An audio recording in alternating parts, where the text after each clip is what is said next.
की नायब सदर जेडी वेंस पाकिस्तान रवानगी के लिए तैयार हैं और आपको बताएं कि जेडी वेंस ईरान से मुज़ाकरात में अमेरिका की नुमाइंदगी करने जा रहे हैं। पाकिस्तान इस्लामाबाद में अमेरिका ईरान मुज़ाकरात की नुमाइंदगी करेगा।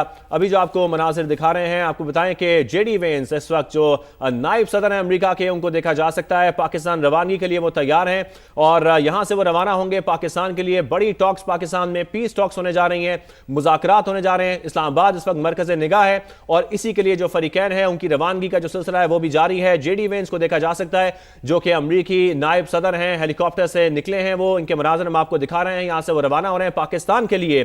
पाकिस्तान इसी वजह से पूरी दुनिया के लिए हम देख रहे हैं कि बहुत इंपॉर्टेंस रखता है। इस्लामाबाद टॉक्स बहुत इंपॉर्टेंस रखती हैं क्योंकि ह्यूमैनिटेरियन क्राइसिस से पाकिस्तान ने बचाया है दुनिया को। जैसे कि मरियम साहिबा भी फरमा रही थी कि पाकिस्तान का अहम किरदार इसीलिए रहा है कि जंग बंदी कराई पाकिस्तान ने, सीज फायर कराया और सब पीस टॉक्स कराए।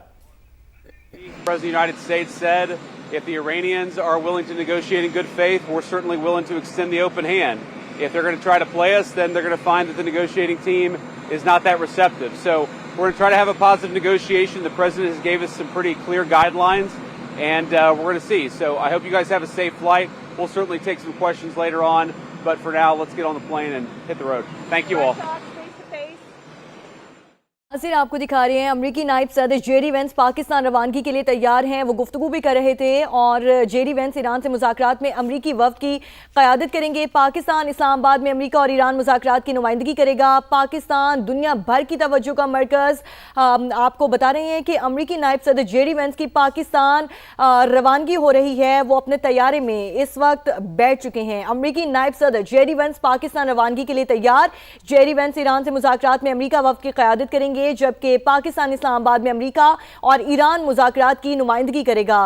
सारी दुनिया की नज़रें इस वक्त पाकिस्तान पर हैं, इस्लामाबाद पर हैं। सदर ट्रंप ने मुज़ाकरात के हवाले से वाज़ेह हिदायत की है। जेडी वेंस ने अभी कुछ देर पहले गुफ्तगू की और उन्होंने कहा कि सदर ट्रंप ने मुज़ाकरात के हवाले से वाज़ेह हिदायत की है। इस वक्त के मनासिर आपको टीवी स्क्रीन से अब से कुछ देर पहले के दिखा रहे हैं कि जेडी वेंस अपने तैयारी में बैठने लगे और पाकिस्तान के लिए रवानगी के लिए तैयार हैं। जेडी वेंस ईरान से मुज़ाकरात में अमेरिका वफ़द की क़यादत करेंगे। पाकिस्तान इस्लामाबाद में अमेरिका और ईरान मुज़ाकरात की नुमाइंदगी करेगा। पाकिस्तान दुनिया भर की तवज्जो का मरकज़ बन चुका है।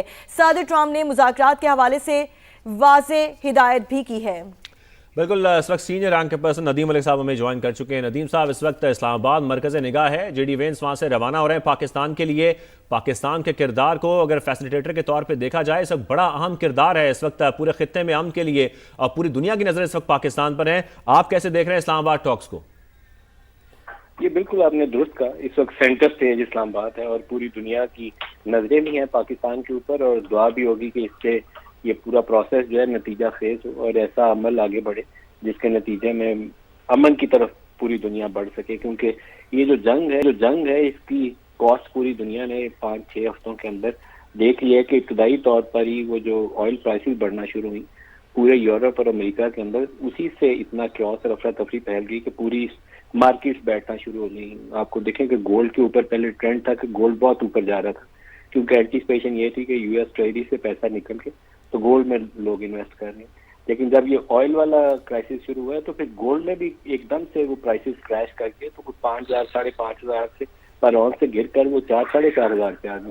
तो एक अनसर्टन सिचुएशन थी जिससे लोग कमोडिटीज से भी निकले, स्टॉक मार्केट से भी निकले और जो उसकी इन्फ्लेशनरी कॉस्ट है वो $60 से बढ़कर जब $110-15 पे फ्यूचर्स ब्रेंट भी ट्रेड कर रहा था और WTI भी ट्रेड कर रहा था, तो कोई भी दुनिया का मुल्क इस पोजीशन में नहीं था कि उस कॉस्ट को उठा सके। इसीलिए यूरोप ने शायद पहली दफा एक पोजीशन इख्तियार की और वो अमेरिका के साथ इस जंग का हिस्सा बनने से गुरेज करते रहे।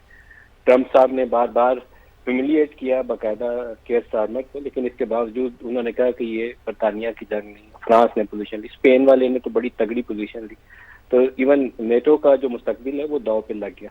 लेकिन सबको ये नजर आ रहा था कि ये इसराइल की जंग है, इसमें बाकी दुनिया का कोई इंटरेस्ट नहीं। अमेरिकी सदर जो है वो भी इसराइल के उकसाने के ऊपर इस जंग का हिस्सा बन गए, लेकिन इसमें पाने के लिए अमेरिका के लिए भी कुछ नहीं है। वो देखिए कि 40 रोज जंग लड़ने के बाद उनकी अवलीन शर्त ये थी कि स्टेट ऑफ हॉर्मुज को खोल दिया जाए और 28 फरवरी से पहले स्टेट ऑफ हॉर्मुज वैसे ही खुली थी।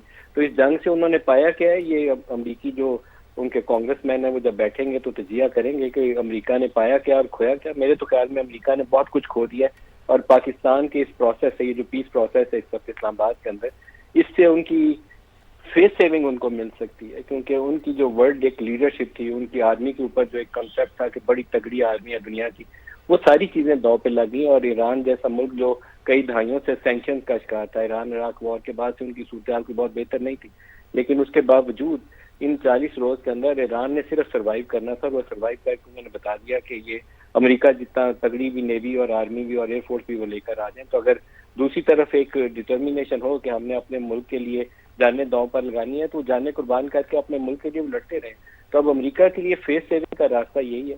ईरान का भी मुस्तकबिल इसी प्रोसेस से जुड़ा है। ये कहें कि ईरान का इससे सारा कुछ ईरान ने जीत लिया, क्योंकि ईरान के अंदर गुर्बत और महंगाई बहुत ज्यादा है और उनके ऊपर जो सैंक्शन वाला सिनारियो है उससे वो निकलना चाहते हैं। तो ईरान की दो अवलीन मेरे ख्याल है इस प्रोसेस से उम्मीदें होनी चाहिए।